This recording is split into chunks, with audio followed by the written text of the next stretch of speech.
ஸ்ரீ கணேசாய நமஹ. ஸ்ரீ குருப்யோ நமஹ. திருச்சிற்றம்பலம். வேயொரு தோழி பங்கன் விடமுண்ட கண்டன் மிக நல்ல வீணை தடவி மாசரு திங்கள் கங்கை முடிமேல் அணிந்து என் உளமே புகுந்த அதனால் ஞாயிறு திங்கள் செவ்வாய் புதன் வியாழன் வெள்ளி சனி பாம்பிரண்டு முடனே ஆசரு நல்ல நல்ல அவை நல்ல நல்ல அடியார் அவர்க்கு மிகவே. திருச்சிற்றம்பலம். இந்த பதிவில் செப்டம்பர் 2024 கடக ராசிக்கான ராசி பலன்கள் மற்றும் எளிய வழிபாட்டு பரிகாரங்களை பார்ப்போம்.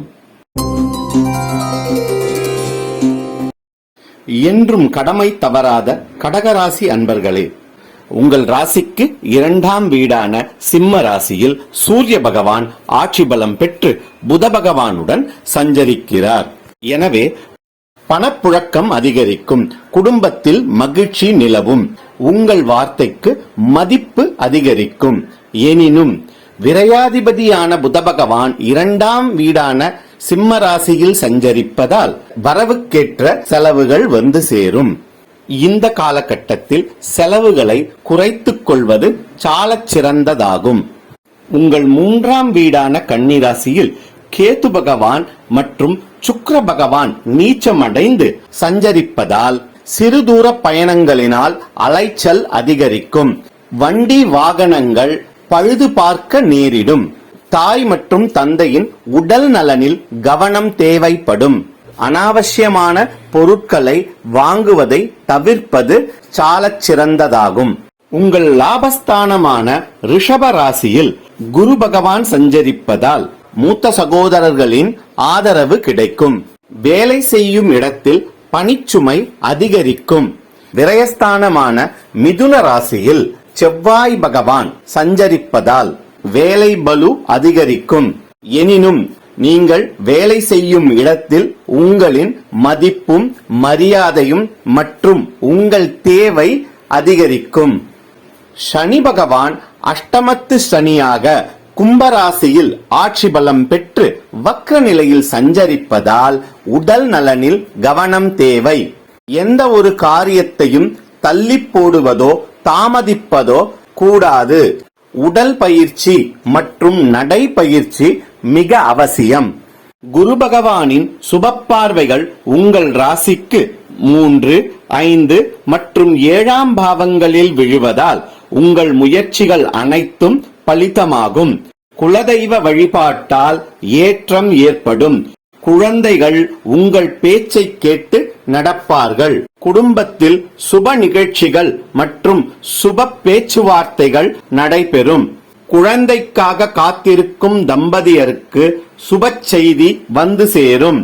கூட்டாளிகளால் கூட்டுத் தொழிலில் ஏற்றம் ஏற்படும். உங்களுக்கு நட்பு வட்டாரம் அதிகரிக்கும். கன்னிராசியில் இருக்கும் கேத்து பகவானை குரு பகவான் சுப பார்வையாக பார்ப்பதால் சலிப்புத்தன்மை நீங்கி உங்கள் முயற்சிகள் மேம்படும். எடுத்த முயற்சிகள் அனைத்திலும் வெற்றி காண்பீர்கள். செப்டம்பர் 17ஆம் தேதி சூரிய பகவான் சிம்ம ராசியில் இருந்து கன்னி ராசிக்குள் செல்கிறார். எனவே இளைய சகோதரர்களுக்கு செலவு செய்ய நேரிடும். குடும்ப உறுப்பினர்களின் ஆதரவு கிடைக்கும். எனினும் பேச்சில் கவனம் தேவைப்படும். செப்டம்பர் 19ஆம் தேதி புத பகவான் சிம்ம ராசியில் இருந்து கன்னி ராசிக்கு சென்று ஆட்சி உச்சமடைகிறார் மற்றும் சுக்கிர பகவான் கன்னி ராசியில் இருந்து துலா ராசிக்கு சென்று ஆட்சி பலம் பெறுகிறார்.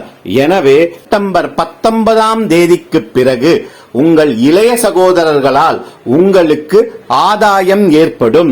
வீட்டிற்கு புதிய பொருட்கள் வாங்குவீர்கள். மாணவர்கள் படிப்பில் கவனம் செலுத்துவார்கள்.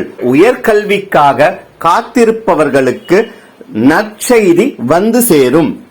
பெண்களால் ஆதாயம் மற்றும் பெண்களின் ஆதரவு உங்களுக்கு கிடைக்கும். செப்டம்பர் 16, 17, 18ஆம் தேதி காலை வரை சந்திர பகவான் கும்பராசியில் சஞ்சரிப்பதால் உங்களுக்கு சந்திராஷ்டமம்.